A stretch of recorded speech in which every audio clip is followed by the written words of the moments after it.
أشهد أن لا إله إلا الله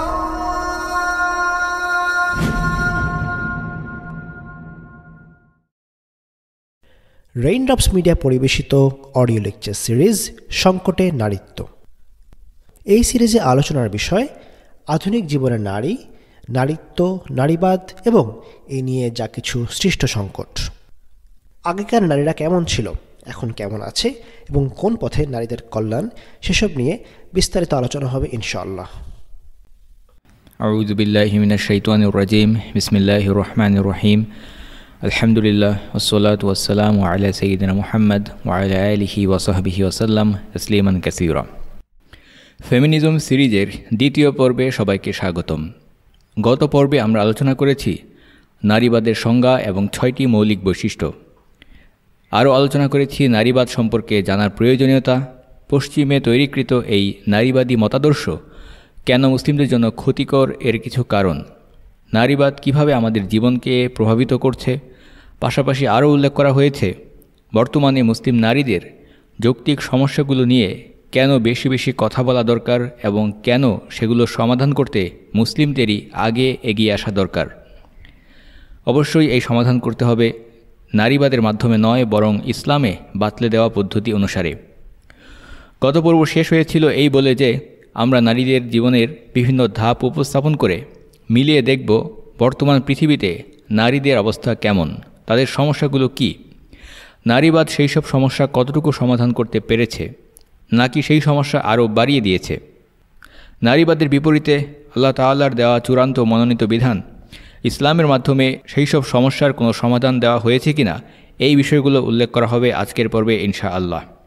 এই উদ্দেশ্য অর্জনের জন্য নারীর জীবনের বিভিন্ন ধাপ উল্লেখ করে একটি তুলনামূলক চিত্র উপস্থাপন করা হবে, যেন একেবারে ভ্রূণ অবস্থা থেকে শুরু করে নারীর শৈশব, কৈশোর, যৌবন থেকে প্রৌঢ় অবস্থা এমনকি বৃদ্ধা অবস্থা পর্যন্ত বিভিন্ন সমসাময়িক ঘটনা, বাস্তব কাহিনী এবং তথ্য উপাত্ত উপস্থাপন করা হবে ইনশাআল্লাহ। তাহলে চলুন শুরু করা যাক একেবারে প্রথম ধাপ থেকে, ভ্রূণ অবস্থা থেকেই শুরু করা যাক। হয়তো ভাবছেন একটি মানব শিশুর ভ্রূণ যে কিনা দুনিয়াতেই আসেনি, তার আবার জীবনের ধাপ আলোচনা করার কি আছে।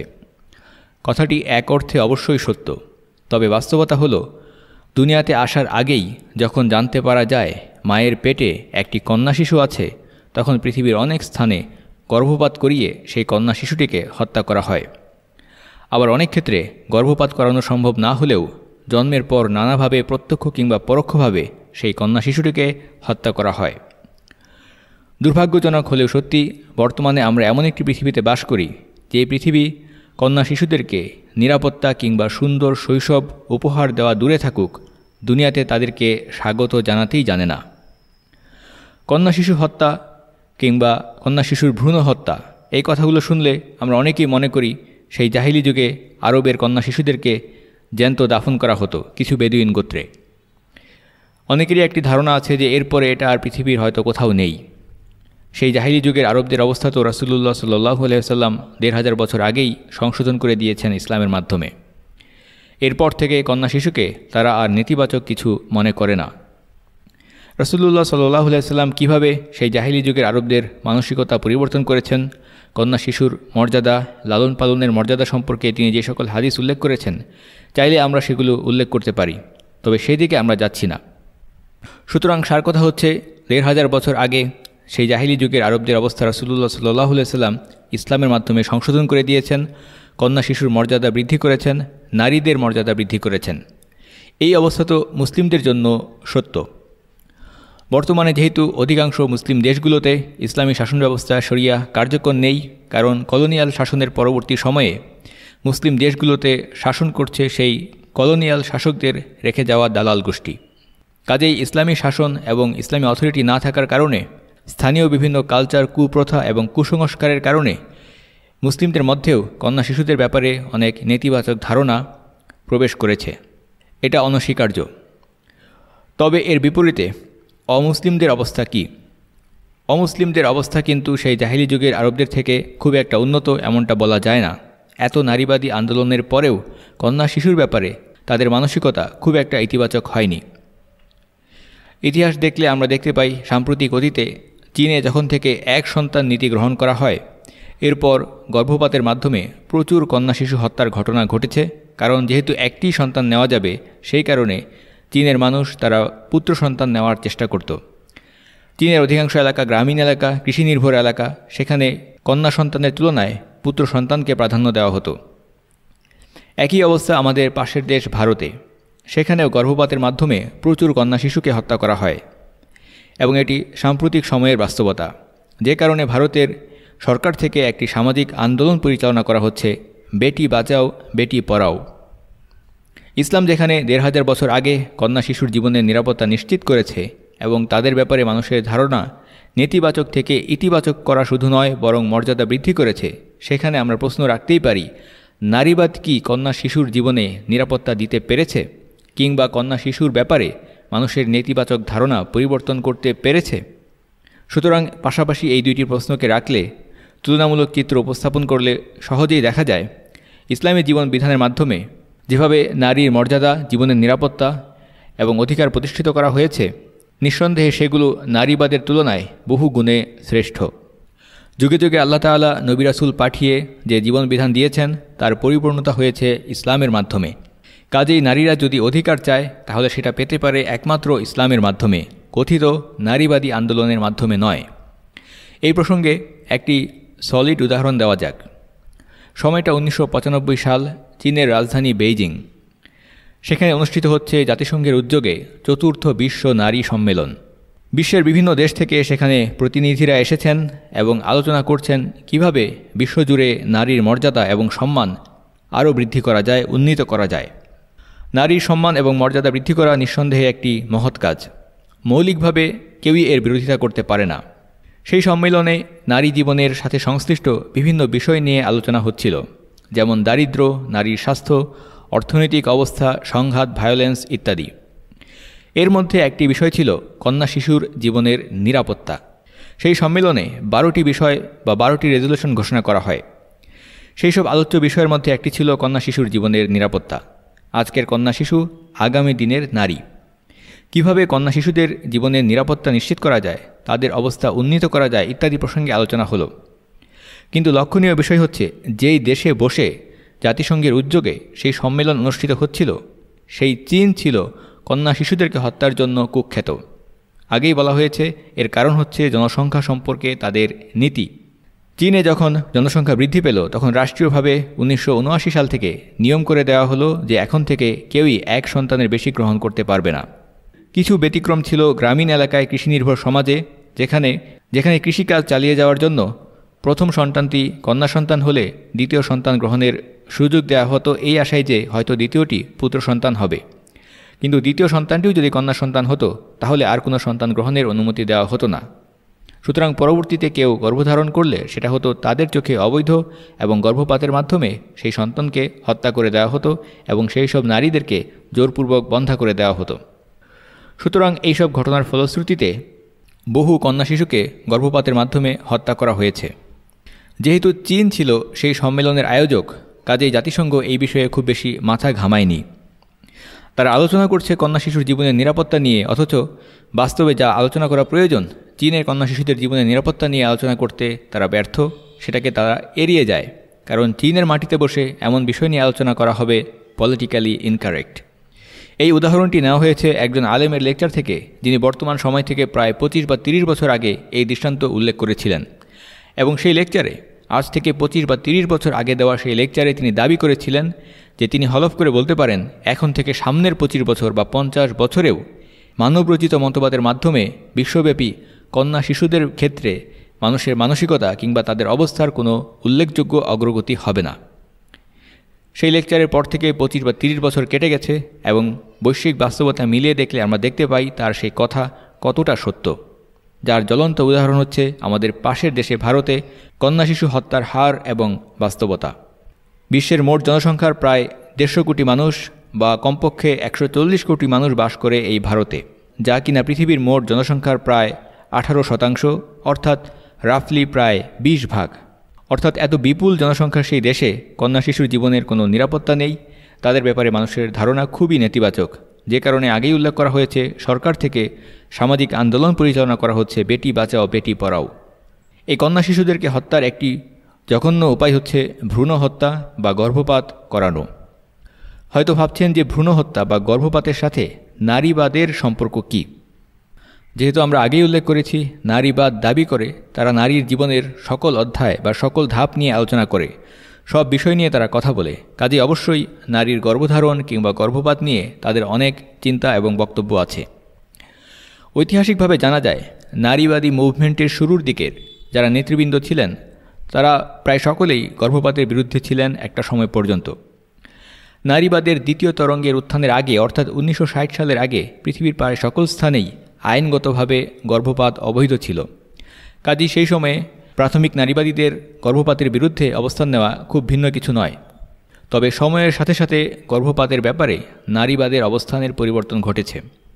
বর্তমানে নারীবাদের মূল ধারা বা অধিকাংশ অংশই মনে করে গর্ভপাত নাকি নারীর একটি মৌলিক অধিকার। এই অবস্থানের আদর্শিক ভিত্তি হচ্ছে এই বিশ্বাস যে তারা মনে করে 1 নম্বর, নারী নিজেই তার শরীরের মালিক। কাজেই সে তার নিজের শরীরের ব্যাপারে কী সিদ্ধান্ত নেবে এটা তার নিজের ব্যাপার। যদিও বা গর্ভের শিশু আরেকটি স্বাধীন মানব সত্তা, তার নিজস্ব প্রাণ আছে, রুহ আছে, কিন্তু নারীবাদ সেটাকে গ্রাহ্য করে না। দ্বিতীয়ত, তারা মনে করে নারী পুরুষের লিঙ্গ সমতা অর্জনের জন্য নারীর গর্ভপাতের স্বাধীনতা থাকা দরকার। এখানে লিঙ্গ সমতা বলতে তারা বোঝাচ্ছে পুরুষকে তো নারীর মতো গর্ভধারণ করতে হয় না, অথচ নারীকে গর্ভধারণ করতে হয়। কাজেই গর্ভধারণ করতে গিয়ে, সন্তান প্রসব করতে গিয়ে এবং পরবর্তী বুকের দুধ খাওয়ানো, সন্তান লালন পালন করা, এইসব কাজ করতে গিয়ে পুরুষের বিপরীতে প্রতিযোগিতায় নারী অনেক ক্ষেত্রেই কোট আনকোট পিছিয়ে পড়ে। কাজেই জীবনের সকল ক্ষেত্রে পুরুষের সাথে প্রতিযোগিতা করতে হলে, পুরুষের সাথে পাল্লা দিতে হলে নারীকে নিজের নারীত্ব বিসর্জন দিতে হবে। গর্ভধারণ নিয়ন্ত্রণের ক্ষমতা থাকতে হবে, প্রয়োজনে গর্ভপাত করিয়ে ফেলতে হবে। তৃতীয়ত, এর বাইরে তাদের আরও কিছু দুর্বল যুক্তি আছে। যেমন তারা বলে, গর্ভপাত যদি আইনগতভাবে অবৈধ থাকে তাহলে লুকিয়ে কিংবা অস্বাস্থ্যকর উপায়ে গর্ভপাত করতে গেলে নারী নিজের জীবনকে ঝুঁকির মধ্যে ফেলে, কাজেই সেটাকে বৈধ করে দেওয়াই নাকি ভালো। এই 3টি মৌলিক পয়েন্টের বাইরে সামগ্রিকভাবে আমরা জানি নারীর মাতৃত্বের ব্যাপারে নারীবাদ যেই ধরনের নেতিবাচক ধারণা পোষণ করে। যেমন সুলামিত ফায়ারস্টোন তিনি লিখেছিলেন, গর্ভধারণ একটি বর্বর কাজ। এছাড়া অনেক নারীবাদী তারা কখনোই মা হতে চায় না, যদিও পরবর্তীতে এই সিদ্ধান্তের কারণে তারা কিভাবে আফসোস করে সেই গল্প সামনের দিকে আসছে ইনশাআল্লাহ। সুতরাং এই অবস্থার ভিত্তিতে একথা নিরাপদেই বলা যায় যে মাতৃত্ব, গর্ভধারণ এবং সন্তান প্রতিপালনের মতো বিষয়কে তারা ঘৃণা, অবজ্ঞা এবং তুচ্ছ তাচ্ছিল্যের দৃষ্টিতেই দেখে।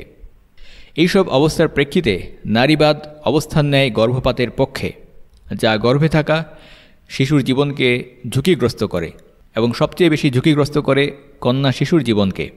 গর্ভপাতের কারণে একদিকে যেভাবে মানব শিশুকে হত্যা করা হয়, ঠিক তেমনইভাবে একজন গর্ভবতী নারীর মানসিক স্বাস্থ্যের জন্য বিষয়টা অনেক নেতিবাচক প্রভাব ফেলে। উদাহরণস্বরূপ আমরা একটি সংক্ষিপ্ত দৃষ্টান্ত উল্লেখ করতে পারি। এক একজন নারীর জীবনে গর্ভপাতের এক একটি কারণ থাকে। ধরে নেওয়া যাক আমরা যার ঘটনা বলছি তার নাম লায়লা। মেয়েটি কলেজের শেষ বছরে থাকা অবস্থায় গর্ভবতী হলো। 2 বছরের ব্যবধানে 2 বার এবং 2 বারই তাকে গর্ভপাত করানো হলো। লায়লা বলল, আমি আমার ক্যারিয়ারের স্বার্থে আমার 2টি বাচ্চাকে কুরবানি দিয়েছি, কিন্তু এরপর আমি এত বিষণ্ণ হয়ে যাই যে আমার জীবনে ব্যাপক নেতিবাচক প্রভাব পড়ে। সেই ক্যারিয়ার আর আমার গঠন করা হয়নি। আমি একটি টিভি চ্যানেলে মর্নিং টক শো উপস্থাপক হিসেবে কাজ পেয়েছিলাম। এর কিছুদিনের মধ্যে আমি টের পাই আমি গর্ভবতী। কাজেই বুঝতে পারলাম এই অবস্থা চলতে থাকলে আমি কিছুতেই আমার চাকরি করতে পারবো না। আমি গর্ভবতী টের পেলে আমার কাজ চলে যাবে। কাজেই আমি আমার সেই অসুবিধা দূর করলাম। পরবর্তী অবস্থা বর্ণনা করে সে বলে, অ্যাবর্শনের পর আমি খুবই বিষণ্ণ আর ডিপ্রেসড হয়ে যাই।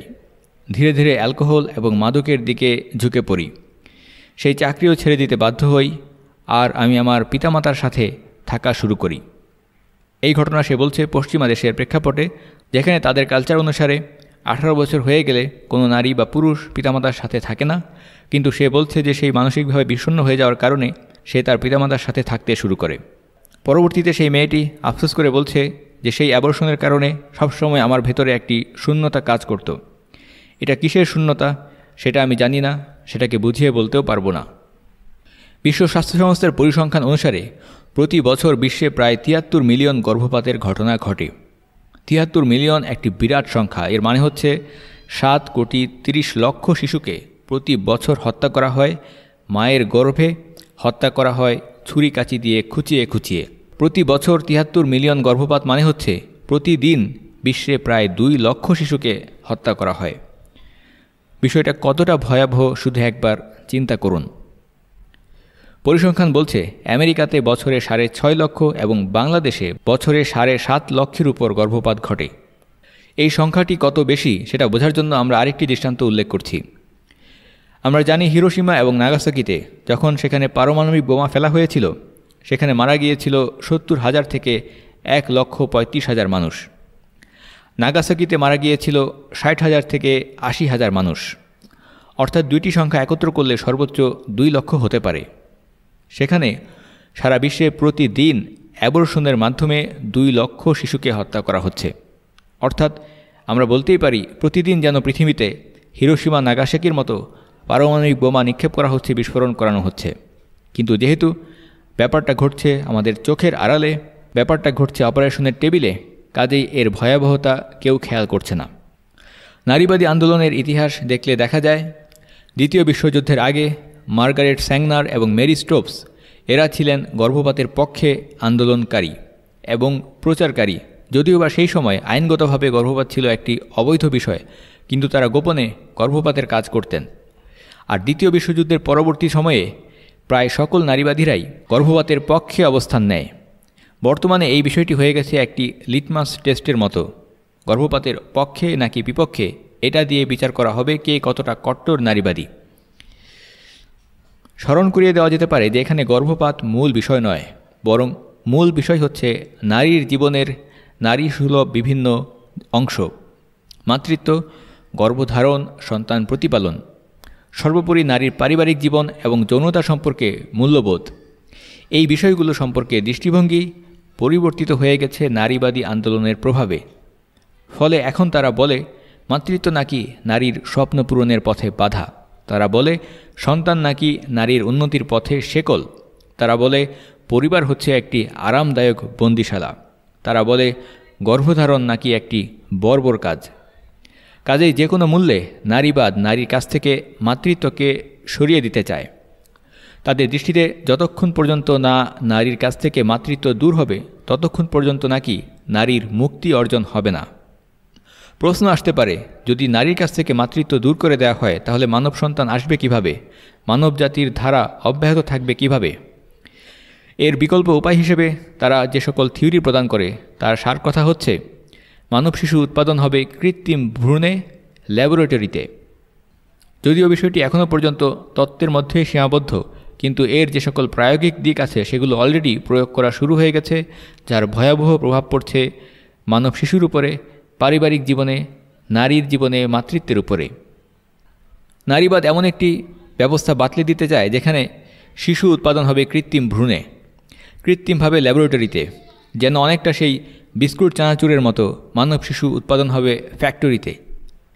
শিশুরা কোনো বাবা মা পাবে না, বাবা মায়ের আদর সোহাগ পাবে না, ভাই বোন পাবে না, পরিবার আত্মীয় স্বজন বলে কিছু থাকবে না। শুনে মনে হতে পারে এগুলো যেন কোনো হরর সায়েন্স ফিকশনের কথা, কিন্তু বাস্তবেই এগুলো নারীবাদী তাত্ত্বিকদের কথা, যা সম্পর্কে সামনে বিস্তারিত আসবে ইনশাআল্লাহ। কিছুদিন হলো 2016 সাল থেকে আমেরিকাতে একটি নতুন সেবা চালু হয়েছে। তারা এর নাম দিয়েছে সেফ হেভেন বেবি বক্স। 2023 সালে এসে এই ধরনের বেবি বক্সের সংখ্যা দাঁড়িয়েছে 134টি। বিষয়টা হচ্ছে অনেকটা সেরকম আমরা একসময় যেভাবে পথে ঘাটে বিভিন্ন জায়গায় লেটার বক্স বা পোস্ট বক্স দেখতাম যেখানে চিঠি ফেলে দিয়ে আসা যেত, ঠিক তেমনইভাবে আমেরিকার বিভিন্ন স্থানে সেফ হেভেন বেবি বক্স রাখা হয়েছে। দেয়ালের ভেতরে স্থাপন করা হয়েছে এক ধরনের বাক্স যেখানে বাচ্চাকে রেখে আসা যাবে, বলা ভালো ফেলে আসা যাবে। অর্থাৎ যদি কেউ নিতান্তই দয়াবশত বাচ্চাকে হত্যা না করে বর্জন করতে চায় তাহলে বাইরে থেকে সেই বাক্সের ডালা টেনে ভেতরে একটি কাচের বাক্সে সেই দুধের শিশুকে শুইয়ে দিয়ে আসতে হবে। এরপর আপনি সেখান থেকে চুপচাপ চলে আসবেন, আর বাক্সে সেই বাচ্চাকে রাখা মাত্র স্বয়ংক্রিয়ভাবে একটি অ্যালার্ম বেজে উঠবে। নিকটস্থ ফায়ার সার্ভিসের লোকেরা এসে তখন সেই বাচ্চাটিকে উদ্ধার করবে এরপর সেই শিশুটিকে দিয়ে আসা হবে কোনো সরকারি এতিমখানায়, শিশু লালন পালন কেন্দ্রে অথবা কোনো পরিবারে দত্তক দেওয়া হবে। এই শিশুর উপরে এই ঘটনার মানসিক প্রভাব কী সেই সম্পর্কে আমরা জানব ইনশাআল্লাহ মাতৃত্ব পর্বে। এর বিপরীতে আমাদের দেশে এই ধরনের কথিত কোনো রকমের সেফ হ্যাভেন বেবি বক্স নেই। আমাদের দেশে আছে ডাস্টবিন। প্রায়ই আমরা পত্রিকায় খবর দেখতে পাই, পথে ঘাটে দুধের শিশুকে জন্মের পরপরই ফেলে দেওয়া হয়েছে, কুকুর এসে কামড়ে নিয়ে যাচ্ছে সেই মানব শিশুকে, এরপর কোনো পথচারী সেই শিশুকে উদ্ধার করল, তখন দেখা গেল পোকামাকড় এসে খাবলে ছিঁড়ে ফেলেছে সেই শিশুর চেহারা। আবার কখনো খবর আসে যে বিশ্ববিদ্যালয়ের হলের ট্রাঙ্কে বাচ্চা ডেলিভারির ঘটনা ঘটছে। সারা বিশ্বে বিশেষত ভারত এবং চীনে কন্যা শিশুর ব্যাপারে নেতিবাচক ধারণা কতটা বাস্তব এবং ভয়াবহ সেই সম্পর্কে এবার আমরা কিছু দৃষ্টান্ত উল্লেখ করতে যাচ্ছি। বিশেষভাবে ভারত এবং চীনের কথা উল্লেখ করার কারণ, এই দুইটি দেশের মধ্যে একটি ভারত গণতন্ত্রের প্রতিনিধিত্ব করে এবং চীন যদিও কাগজে কলমে নিজেদেরকে গণতান্ত্রিক বলে দাবি করে, কিন্তু বাস্তবে এই দেশটি কমিউনিজমের প্রতিনিধিত্ব করে। বিশ্বের জনসংখ্যার একটি বিরাট অংশ বাস করে এই দুইটি দেশে। কাজেই চলুন দেখা যাক সেই দুইটি দেশে কন্যা শিশুর প্রতি মানসিকতা কী ধরনের। It's a girl, the 3 deadliest words in the world, এই শিরোনামে 2012 সালে প্রকাশিত একটি ডকুমেন্টারিতে দেখানো হয়েছে কিভাবে বর্তমান পৃথিবীতেও কন্যা শিশু হত্যার ঘটনা ঘটছে। জাহিলি যুগের আরবে কন্যা শিশুদেরকে হত্যা করা হতো জন্মের পর জ্যান্ত দাফন করার মাধ্যমে, আর বর্তমানে কন্যা শিশুদেরকে হত্যা করা হচ্ছে জন্মের পরপর নয়, বরং মায়ের গর্ভে থাকা অবস্থাতেই গর্ভপাতের মাধ্যমে। সেই ডকুমেন্টারি থেকে আমরা কিছু তথ্য এবার উপস্থাপন করতে যাচ্ছি। সেখানে শুরুতেই দেখানো হয় ভারতের তামিলনাড়ু প্রদেশের একজন মহিলাকে, যিনি ক্যামেরাম্যানকে বিভিন্ন কবর দেখিয়ে দিচ্ছিলেন। আসলে কবর না বলে বলা ভালো, তিনি কিছু উঁচু হয়ে থাকা মাটির ঢিবি দেখিয়ে দিচ্ছিলেন, যে জায়গাগুলোতে সেই নারী অর্থাৎ মা তিনি নিজেই তার কন্যা শিশুদেরকে হত্যার পর মাটি চাপা দিয়েছিলেন। একেবারে রোগা, শুকনো, দুর্বল, ভগ্ন শরীরের কৃষ্ণবর্ণের একজন মহিলার চেহারায় কোনো অনুশোচনার ছাপ নেই। খুব স্বাভাবিক ভঙ্গিতে হাসি হাসি মুখে তিনি বলছিলেন নিজে মা হয়ে তিনি তার 8টি কন্যা শিশুকে হত্যা করেছেন। জানতে চাওয়া হলো তাদেরকে তিনি কিভাবে হত্যা করেছেন। প্রশ্নের জবাবে তিনি বললেন, কিভাবে আর হত্যা করব, দম বন্ধ করে শ্বাসরোধ করে হত্যা করেছি। এর কারণ কি জানতে চাওয়া হলে তিনি বলেন, পুত্র সন্তান না হওয়ার কারণে এভাবে একের পর এক কন্যা শিশুদেরকে তিনি হত্যা করেছেন। এই ধরনের নারীর সংখ্যা ভারতে এবং চীনে অসংখ্য। সারা বিশ্বে নারী এবং পুরুষের অনুপাত হচ্ছে 105:100, অর্থাৎ প্রতি 105 জন পুরুষের বিপরীতে বিশ্বব্যাপী নারীর সংখ্যা 100 জন। কিন্তু ভারত এবং চীনের বিভিন্ন জায়গায় এই অনুপাতে ব্যাপক তারতম্য দেখা যায়। ভারত এবং চীনের এমন অনেক জায়গা রয়েছে যেখানে 100 জন নারীর বিপরীতে পুরুষের সংখ্যা সর্বোচ্চ 140 জন পর্যন্ত হতে পারে, এবং প্রতি বছর পুরুষদের সংখ্যা নারীদের তুলনায় আরও বৃদ্ধি পাচ্ছে, কারণ সবাই চেষ্টা করছে পুত্র সন্তানের পিতামাতা হতে। কেউই কন্যা সন্তানের পিতামাতা হতে চাচ্ছে না। এর কারণ কি? প্রথমে ভারতের বিষয়টা দেখা যাক। সেখানে কারণ হিসেবে অনেকেই উল্লেখ করছেন দারিদ্র্যের কথা, কেউ বা উল্লেখ করছেন কালচার এবং ট্র্যাডিশন অর্থাৎ কুসংস্কারের কথা। তারা মনে করেন পুত্র সন্তান আসলে সংসারের আয় রোজগার বাড়বে, সামাজিক শক্তি বাড়বে, কিন্তু মেয়েরা তো বিয়ের পর অন্যের বাড়ি চলে যাবে। শুধু তাই নয়, মেয়ে সন্তানের জন্ম হওয়া মানে সেই মেয়েকে যখন বিয়ে দিতে হবে, পাত্রস্থ করতে হবে, সেই সময় প্রচুর পরিমাণে অর্থসম্পত্তি যৌতুক দিতে হবে, যেটি আরেকটি বিরাট সমস্যা। প্রসঙ্গত উল্লেখ্য, ইসলামে মেয়েদেরকে বিয়ে দেওয়ার ক্ষেত্রে এই ধরনের যৌতুকের কোনো বিধান নেই। কোনো পিতামাতা যদি ইসলামী আইন মেনে তার কন্যা সন্তানকে বিয়ে দিতে চায়, তাহলে কার্যত তাদেরকে কোনো অর্থই খরচ করতে হয় না। ফিরে যাচ্ছি ভারতের কন্যা শিশুদের ব্যাপারে। দারিদ্র্য, কুসংস্কার এবং যৌতুক, সার্বিকভাবে মেয়েদের প্রতি নেতিবাচক দৃষ্টিভঙ্গি, অর্থনৈতিক দৃষ্টিকোণ থেকে তাদেরকে বোঝা মনে করা, এগুলো হচ্ছে সেই সকল দুর্ভাগা কন্যা শিশুদের শৈশবেই মৃত্যুর কারণ। এখানে আরও একবার আমরা প্রসঙ্গত প্রশ্ন উল্লেখ করতেই পারি, বিশ্বব্যাপী নারীবাদী আন্দোলনের ব্যাপক উত্থান এবং পৃষ্ঠপোষকতার পরেও গত 60-70 বছরে যেভাবে জাতিসংঘ থেকে শুরু করে পৃথিবীর সকল রাষ্ট্রে নারীবাদকে পৃষ্ঠপোষকতা দেওয়া হয়েছে, এত কিছুর পরেও কেন বর্তমান পৃথিবীর মেয়েদের ভাগ্য বদলানো যাচ্ছে না? কেন কন্যা শিশুদের ব্যাপারে মানুষের নেতিবাচক দৃষ্টিভঙ্গি বদলানো যাচ্ছে না? কন্যা শিশুদের প্রতি এই ধরনের নেতিবাচক দৃষ্টিভঙ্গি এবং অবহেলার কারণ হিসেবে অনেকেই দারিদ্র্যের কথা বলেন। এর সমাধান হিসেবে নারীবাদ সমাধান দিয়েছে, মেয়েরা নিজেরাই কামাই করে খাও, স্বাধীন হও, স্বনির্ভর হও। অর্থনৈতিক মুক্তি নাকি নারীকে মুক্তি দেবে। কিন্তু এই অর্থনৈতিক মুক্তি অর্জনের জন্য যে রাস্তা নারীবাদ বাতলে দিয়েছে, সেই রাস্তায় চলতে গিয়ে নারীদের নারীত্ব বলে কিছু থাকছে না। ট্র্যাডিশনাল জেন্ডার রোল বিলুপ্ত করে দেওয়া হয়েছে, নারীর কাছ থেকে কেড়ে নেওয়া হয়েছে মাতৃত্ব, সংসার এবং সন্তান প্রতিপালনের মতো বিষয়গুলো। বিপরীতে ইসলাম এই সকল সামাজিক সমস্যার সমাধান করেছে নারীর উপর অর্থনৈতিক রোজগারের দায়িত্ব না চাপিয়ে। ইসলাম নারীকে অর্থ রোজগার করতে বাধ্য করে না, সেই দায়িত্ব না দিয়েই তারা নারীকে মুক্তির পথ দেখিয়েছে, সেটা অর্জন করেও দেখিয়েছে। সুতরাং আদর্শিক দিক থেকে এবং প্রয়োগের দিক থেকে উভয় লেভেলেই ইসলাম নারীবাদের থেকে অনেক উপরে এবং উচ্চ অবস্থায় রয়েছে। জন্মের আগে গর্ভপাতের মাধ্যমে কিংবা জন্মের পরে বিভিন্ন উপায়ে কন্যা শিশু হত্যার হার কত ভয়াবহ, এর প্রসঙ্গে আরও কিছু তথ্য আমরা উল্লেখ করছি। জাতিসংঘের একটি তথ্য মতে বর্তমানে সারা পৃথিবীতে যেভাবে বিভিন্ন উপায়ে কন্যা শিশু হত্যা করা হয়, সেই কারণে প্রায় 200 মিলিয়ন বা 20 কোটি নারী পৃথিবী থেকে মিসিং হয়েছে। বিষয়টি আরেকটু সহজ করে বললে আরও ভালোভাবে বোঝা যাবে। প্রতি বছর আমেরিকাতে যেই পরিমাণ কন্যা শিশু জন্মগ্রহণ করে, ভারতে এবং চীনে প্রতি বছর তার থেকে বেশি কন্যা শিশু হত্যা করা হয়। এরাই হচ্ছে সেই সব মিসিং উইমেন।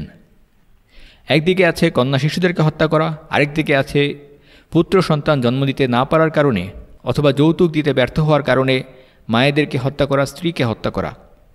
এভাবে ভারতে প্রায় 1 লক্ষ নারীকে হত্যা করা হয় প্রতি বছর। সংখ্যাটা এতটাই বেশি। এখানে আরেকটি উল্লেখযোগ্য তথ্য হচ্ছে, কন্যা শিশু হত্যার বিষয়টি পৃথিবীর ইতিহাসে অনেক আগে থেকেই প্রচলিত একটি জঘন্য বিষয়। মধ্যযুগেও এই বিষয়ের প্রচলন ছিল, কিন্তু সেই সংখ্যা কত ছিল? মাত্র 1%, 2%, 3% অথবা সর্বোচ্চ 4%। সর্বোচ্চ 4% কন্যা শিশুকে জন্মের পর হত্যা করা হতো।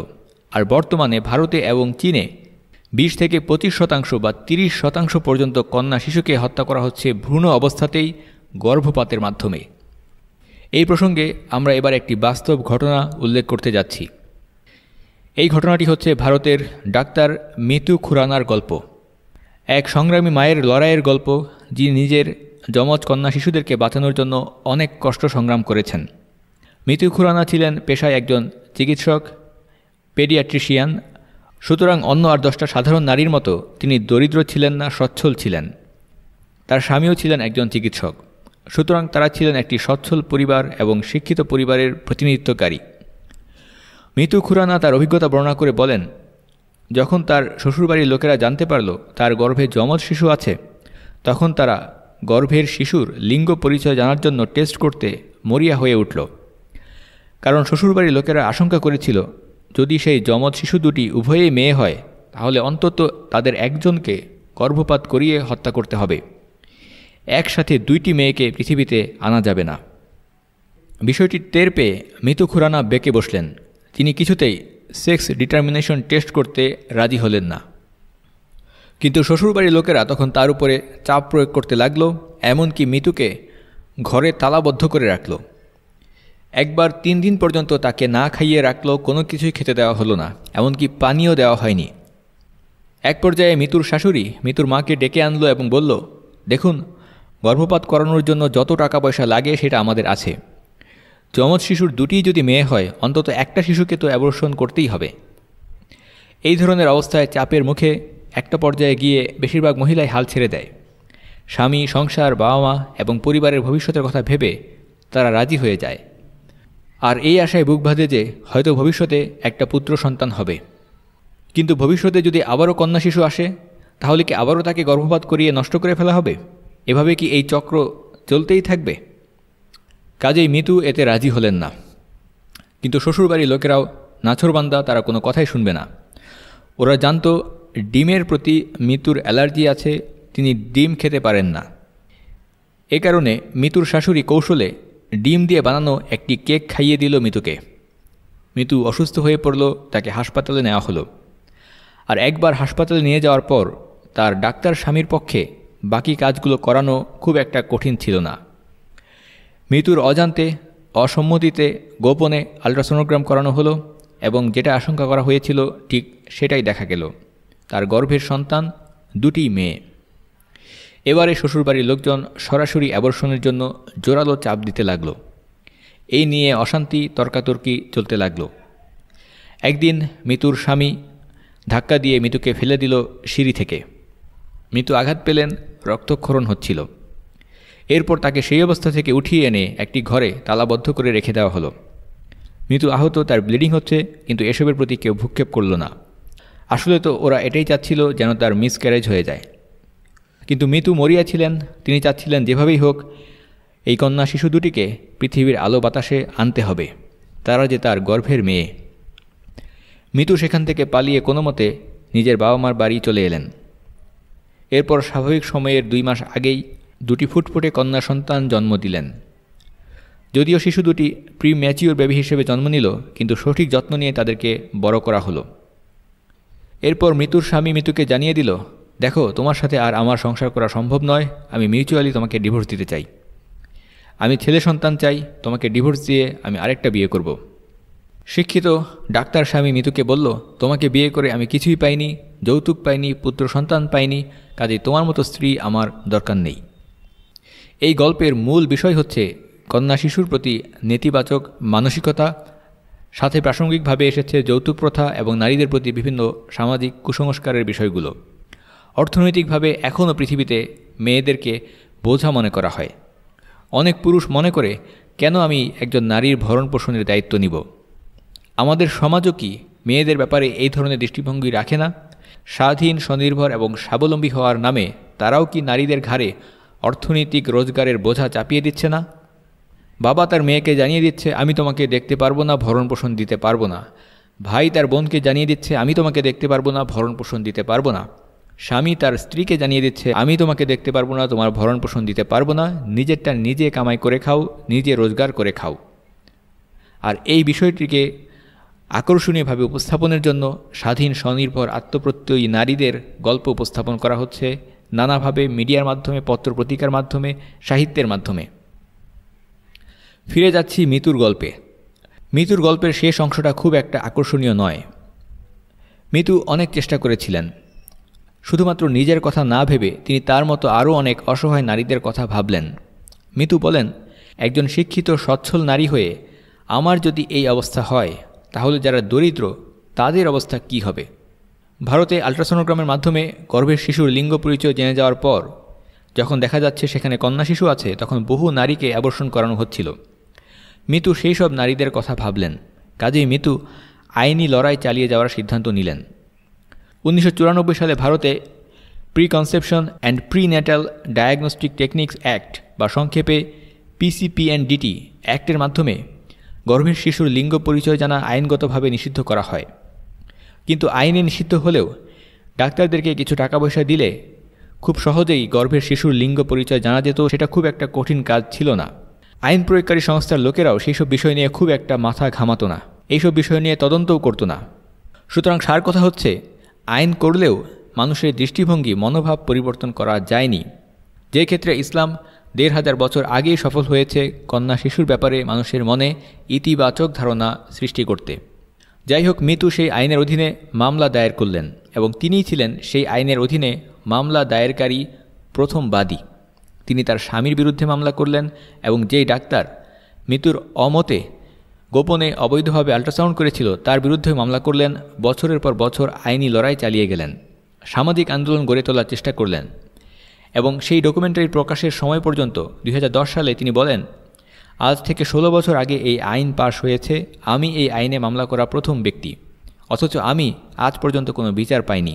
তিনি বলেন, উল্টো আমাকে নানাভাবে হ্যারাসমেন্টের শিকার হতে হয়েছে।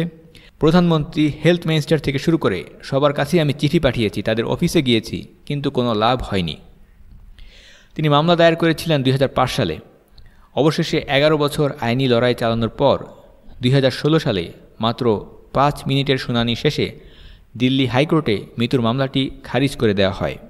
আইনি লড়াইয়ে মিতু খুরানা হেরে যান। 2020 সালে তিনি মৃত্যুবরণ করেন। তিনি লড়াই করেছিলেন এই উদ্দেশ্যে যে যেন তার মতো আরও অনেক দুর্ভাগা নারীর অবস্থা উন্নত হয়। কিন্তু প্রশ্ন রাখতেই পারি, সেই সকল নারীদের অবস্থা কতটুকু উন্নত হয়েছে? নারীদের প্রতি মানুষের নেতিবাচক দৃষ্টিভঙ্গি কতটুকু বদলেছে। যেমনটা আমরা একটু আগেই উল্লেখ করেছি, হয়তো বর্তমানে আমরা কোনো কন্যা শিশুকে সরাসরি হত্যা করছি না, কিন্তু জন্মের কিছুদিন পরেই তাকে বুঝিয়ে দিচ্ছি, আমরা কিন্তু বাবা তোমার দায়িত্ব নিতে পারবো না, তুমি নিজেরটা নিজে কামাই করে খাও। এরপর এডুকেশনের নামে, ডিগ্রি অর্জনের নামে তাদেরকে ঠেলে দেওয়া হচ্ছে পুরুষের পাশাপাশি মিশ্র পরিবেশে কাজ করতে, তাদেরকে পাঠিয়ে দেওয়া হচ্ছে কঠিন কর্মক্ষেত্রে। এভাবে নারীর জীবনের সবচেয়ে সুন্দর সময়টা কেড়ে নেওয়া হচ্ছে। সংসার জীবন, সন্তান প্রতিপালন, এই সকল বিষয়গুলো থেকে তাকে বঞ্চিত করা হচ্ছে। এই বিষয়টির দিকে ইঙ্গিত করে বর্তমান সময়ের একজন দায়ী তিনি বলেছেন, এটা যেন কন্যা সন্তান হত্যা করার আরেকটি ভিন্ন উপায়। যদিও শারীরিকভাবে তারা বেঁচে থাকবে ঠিকই, কিন্তু তাদেরকে বিসর্জন দিতে হবে তাদের নারীত্ব, বিসর্জন দিতে হবে নারী সুলভ জীবন, এবং কাঁধে তুলে নিতে হবে অর্থনৈতিক রোজগারের কঠিন বোঝা। ভারতের পর এবার চলুন দেখা যাক চীনের দৃষ্টান্ত। আগেই বলা হয়েছে 1979 সালে চীন সরকার যখন জনসংখ্যা নিয়ন্ত্রণে রাখার জন্য সেই কুখ্যাত এক সন্তান নীতি গ্রহণ করে, সেই নীতির কারণে বহু কন্যা শিশুকে ভ্রূণ অবস্থায় কিংবা ভূমিষ্ঠ হওয়ার পরে হত্যার শিকার হতে হয়েছে। এই সংখ্যা এত বেশি যার কোনো ইয়ত্তা নেই। সেই নীতির কারণে ব্যাপকভাবে কন্যা শিশুদেরকে হত্যার কারণে চীনে পুরুষের তুলনায় মেয়েদের সংখ্যা উল্লেখযোগ্য হারে কমে যায়। পুরুষদের সংখ্যা এতটাই বেড়ে যায় যে উল্লেখযোগ্য সংখ্যক পুরুষকে অবিবাহিত থাকতে হয়, কারণ বিয়ের জন্য চীনে পর্যাপ্ত পরিমাণ মেয়ে খুঁজে পাওয়া যাচ্ছিল না। এই সমস্যার কারণে আরেকভাবে নারীরা আক্রান্ত হতে শুরু করে। অনেক স্থানে কন্যা শিশুদেরকে কিডন্যাপ করে নিয়ে যাওয়া শুরু হয়। ছোট থাকতেই সেই শিশুদেরকে কিডন্যাপ করা হতো এই উদ্দেশ্যে যেন ভবিষ্যতে তাদেরকে বিয়ের উপযুক্ত পাত্রী হিসেবে ব্যবহার করা যায়। সুতরাং সেই কুখ্যাত এক সন্তান নীতির কারণে আবারও ভিকটিম হলো কন্যা শিশুরা, ভিকটিম হলো মেয়েরা। বহু মেয়েদেরকে কিডন্যাপিং করে নিয়ে যাওয়া হয় এবং সেক্স ট্রাফিকিং করে পতিতাবৃত্তিতে বাধ্য করা হয়। এমনকি বর্তমানেও চীনে নারীদের তুলনায় পুরুষদের সংখ্যা প্রায় 37 মিলিয়ন বেশি, অর্থাৎ নারীর তুলনায় পুরুষের সংখ্যা প্রায় 4.25 কোটি সংখ্যা বেশি। এই কথার অর্থ হচ্ছে প্রায় 4 কোটি চীনা পুরুষ কখনোই বিয়ের জন্য চীনের ভেতরে কোনো পাত্রী পাবে না। এর ফলে সেখানে উত্থান ঘটেছে পতিতাবৃত্তি এবং সেক্স ট্রাফিকিং এবং চাইল্ড ব্রাইড কিডন্যাপিংয়ের মতো ঘটনার। এই সমস্যা দিন দিন বৃদ্ধি পাচ্ছে। প্রতি বছর মেয়ে শিশুর তুলনায় সেখানে 11 লাখ ছেলে শিশু বেশি জন্মাচ্ছে। একটি পরিসংখ্যান অনুসারে চীনে প্রতি বছর কমপক্ষে 70,000 কন্যা শিশুকে বাবা মার কোল থেকে অপহরণ করে চুরি করে নিয়ে যাওয়া হয়। অন্য একটি পরিবারে সেই শিশুকে পাঠিয়ে দেওয়া হয় যেন ওই পরিবারের ছেলেটি সেই মেয়েটিকে বিয়ে করতে পারে। চীনে এমন অনেক গ্রাম আছে যেখানে বহু কন্যা শিশু এভাবে মিসিং হয়েছে, তাদেরকে কিডন্যাপ করা হয়েছে। এমন গ্রামও আছে যেখানে যতগুলো শিশু কিডন্যাপ হয়েছে তাদের সবাই কন্যা শিশু। এই কুখ্যাত এক সন্তান নীতির কারণে বহু গর্ভবতী মাকে চীনে জোরপূর্বক গর্ভপাত করানো হয়েছে, জোরপূর্বক বন্ধ্যা করা হয়েছে। এর ফলশ্রুতিতে বহু চীনা নারী ডিপ্রেশনে চলে যান এবং চীনে নারীদের আত্মহত্যার হার বিশ্বে অন্যতম সর্বোচ্চ। যদি কোনো চীনা পরিবারে প্রথম সন্তানটি মেয়ে হতো, তাহলে শুধুমাত্র গ্রামীণ এলাকায় যেখানে কৃষি নির্ভর কাজ করতে হয় সেখানে আরেকটি সন্তান নেওয়ার সুযোগ দেওয়া হতো। এটা ছিল ব্যতিক্রমী পরিস্থিতি। তারা দ্বিতীয়বার পুত্র সন্তান নেওয়ার চেষ্টা করে দেখতে পারত।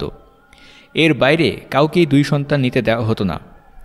প্রতিটি এলাকায় সরকারের লোকেরা গুপ্তচর নিয়োগ করে রেখেছিল। সরকার থেকে গুপ্তচর বৃত্তির জন্য অর্থ দেওয়া হতো। সেই অর্থের লোভে পাড়ার প্রতিবেশীরাই পুলিশের কাছে গিয়ে খবর দিত যদি কোনো নারী দ্বিতীয়বারের মতো গর্ভবতী হতেন। সেই নীতির কারণে নারীরা, শিশুরা, কন্যা শিশুরা এবং মায়েরা কী ধরনের ভোগান্তি এবং দুঃসহ অভিজ্ঞতার মধ্য দিয়ে গিয়েছেন তার একটি গল্প উল্লেখ করছি। এই গল্পের কেন্দ্রীয় চরিত্র সেই মায়ের নাম লি ফ্যাং। চীনের একটি গ্রামীণ এলাকায় 2টি কন্যা সন্তান নিয়ে বসবাস করতেন লি ও তার স্বামী। প্রথম সন্তানটি মেয়ে হওয়ায় তারা দ্বিতীয় সন্তান নেওয়ার সুযোগ পেয়েছিলেন। দ্বিতীয় সন্তানটিও মেয়ে হলো। পুত্র সন্তান তো আর পেলেন না। কাজেই সমাজ এবং পরিবারের চাপে তারা সিদ্ধান্ত নিলেন সরকারের নীতির বিরুদ্ধে গিয়ে হলেও আরেকবার চেষ্টা করে দেখবেন তৃতীয় সন্তানটি পুত্র হয় কিনা। লি গর্ভবতী হলেন পুত্র সন্তানের আশায়, কিন্তু বুঝতে পারলেন গর্ভের সন্তানটি মেয়ে। লির বাবা মা বলল, এত ঝামেলা করার দরকার নেই, গর্ভের সন্তানটি নষ্ট করে ফেলো, অ্যাবর্শন করে ফেলো। কিন্তু লি এবং তার স্বামী ডিটারমাইন্ড ছিলেন যেভাবেই হোক সেই সন্তানকে তারা পৃথিবীতে আনবেন। বাবা মা হয়ে গর্ভের সন্তানকে তারা হত্যা করতে পারবেন না। কিন্তু পরিস্থিতি ছিল তাদের প্রতিকূল। চতুর্দিকে গুপ্তচর ঘোরাফেরা করছে, যাদের কেউ পেশাদার গুপ্তচর, আবার কেউ অর্থের লোভে ঠিকই পুলিশকে জানিয়ে দেবে লি তৃতীয়বারের মতো গর্ভবতী হয়েছে। তখন ফ্যামিলি প্ল্যানিং পুলিশ এসে তাকে ধরে নিয়ে যাবে, জোরপূর্বক তাকে অ্যাবর্শন করানো হবে সরকার থেকে। এছাড়া জেল, জরিমানা, আরও অনেক ধরনের ঝামেলা সামনে অপেক্ষা করছে। চীনে সরকার থেকে নিয়মিত তল্লাশি চালানো হতো প্রতিটি এলাকায়। যেসব নারী সরকারের আদেশের বিরুদ্ধে গিয়ে গর্ভবতী হতেন তাদেরকে জোর করে ধরে নিয়ে যাওয়া হতো ফ্যামিলি প্ল্যানিং অফিসে এবং সেখানে তাদেরকে অ্যাবর্শন করানো হতো। এই ধরনের একটি ফটোগ্রাফে দেখা যায় গর্ভবতী মায়েরা একটি কক্ষে অবস্থান করছেন এবং তারা কান্নাকাটি করছেন। কোনো নারী, কোনো মাই চায় না তার সন্তানকে অ্যাবর্শন করাতে। সুতরাং সমস্ত সাবধানতা সত্ত্বেও সেই ফ্যামিলি প্ল্যানিং পুলিশের কাছে খবরটা পৌঁছে গেল। বাড়িতে পুলিশ চলে এলো। লি কী করবে বুঝে উঠতে পারছিল না। কোনো মতে দরজার পেছনে গিয়ে লুকালো। ভয়ে আতঙ্কে তার পুরো শরীর কাঁপছিল, নড়াচড়া করার মতো শক্তি সে হারিয়ে ফেলল। অথচ কি আশ্চর্যের বিষয়, সারা বাড়ি খুঁজেও দরজার পেছনে লুকিয়ে থাকা লিকে ওরা দেখল না। কিন্তু লিকে না পেলে কি হবে? তার স্বামীকে ওরা ঠিকই ধরে নিয়ে গেল, তাকে টেনে হিঁচড়ে নিয়ে গেল তাদের অফিসে। এরপর জানিয়ে দিল 10,000 চাইনিজ মুদ্রা জরিমানা দিলে তাকে ছেড়ে দেওয়া হবে, যেটা একটি বিরাট পরিমাণের অর্থ। পরবর্তী ঘটনা হচ্ছে লি এবং তার স্বামী আত্মগোপনে চলে যায়। সেই রকম লুকানো অবস্থায় সেই তৃতীয় শিশুটি, সেই কন্যা শিশুটি ভূমিষ্ঠ হয়, যা কিনা চীনা সরকারের দৃষ্টিতে একটি অবৈধ শিশু। কোনো পরিবারে যদি দেখা যায় একটির বেশি বা কিছু ক্ষেত্রে 2টির বেশি শিশু আছে, তখন সেই তৃতীয় শিশুটিকে নিঃসন্দেহে ধরে নিয়ে যাওয়া হবে। সরকারের হিসাবে সেই শিশুকে কোনো অধিকার দেওয়া হবে না, সরকারের কাগজপত্রে তাদের কোনো অস্তিত্ব থাকবে না, শিক্ষা চিকিৎসার কোনো অধিকার তারা পাবে না, স্কুলে যেতে পারবে না। এই ধরনের নানা প্রতিবন্ধকতার সম্মুখীন হতে হবে সেই শিশুটিকে, কারণ তাদের পিতামাতা সরকারের আইন অমান্য করেছে। কাজে সেই পরিণতি থেকে বাঁচার জন্য লি এবং তার স্বামী বাধ্য হয় তাদের সেই তৃতীয় শিশুটিকে দূরবর্তী একটি এলাকায় এক আত্মীয়ের বাড়িতে পাঠিয়ে দিতে। লি আর তার স্বামী চলে যায় চীনের আরেকটি ভিন্ন দূরবর্তী এলাকায়। সেখানে গিয়ে তারা একটি ফ্যাক্টরিতে কাজ নেয়। সেখানে যা কিছু রোজগার তারা করত সেগুলো পাঠিয়ে দিত সেই সন্তানের ভরণ পোষণের জন্য। কিন্তু এগুলো হচ্ছে বাহ্যিক কথা, অর্থনৈতিক আলাপ। মানসিক দিক থেকে লি খুবই বিপর্যস্ত। মা হয়ে তার সন্তানদেরকে, তার মেয়েদেরকে সে খুবই মিস করে। তাদের কথা ভেবে সবসময় চোখের পানি ফেলে এবং বিষণ্ণ থাকে। ওদিকে সেই ফুটফুটে বাচ্চাগুলো, তারাও তাদের মাকে মিস করে। মায়ের কথা ভেবে তারাও বিষণ্ণ থাকে, মন খারাপ থাকে। যেই কমিউনিজম নারীদেরকে মুক্তির কথা বলে, নারীবাদী তত্ত্বের একটি বিরাট অংশই এসেছে কমিউনিস্টদের চিন্তা চেতনা থেকে। এই হচ্ছে সেই কমিউনিস্টদের সবচেয়ে বড় রাষ্ট্র বর্তমান পৃথিবীতে চীনের দৃষ্টান্ত, সেখানকার নারীদের অবস্থা।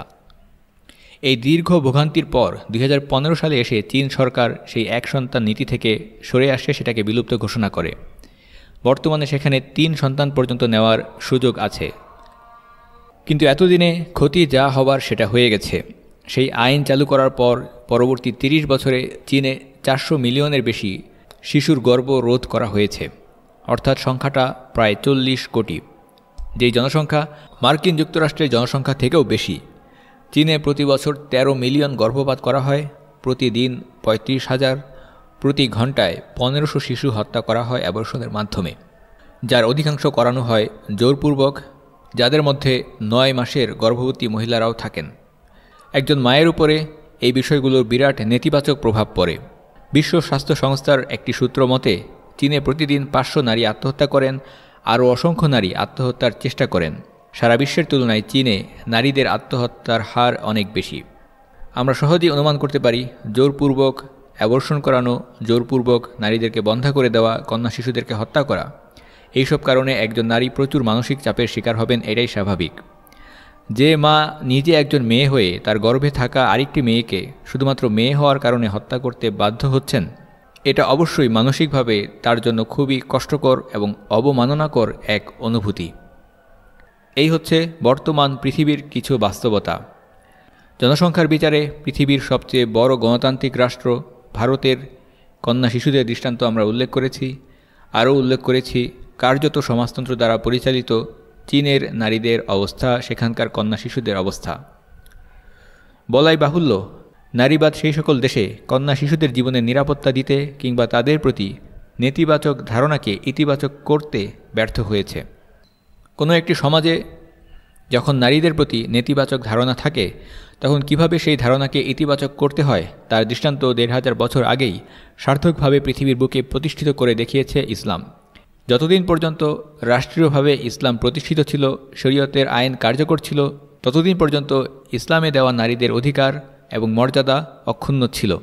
কিন্তু মুসলিম ভূমিগুলোতে গত ১০০-২০০ বছরে, বিশেষত কলোনিয়াল শাসনের পরবর্তী সময় থেকে মানবরচিত বিধান দিয়ে রাষ্ট্র পরিচালনা করার কারণে এবং মুসলিমদের নিজেদের বিভিন্ন আভ্যন্তরীণ সমস্যার কারণে, অর্থাৎ সার্বিকভাবে ইসলাম থেকে দূরে সরে যাওয়ার কারণে নারী পুরুষ নির্বিশেষে সবাই ভোগান্তির শিকার হচ্ছে।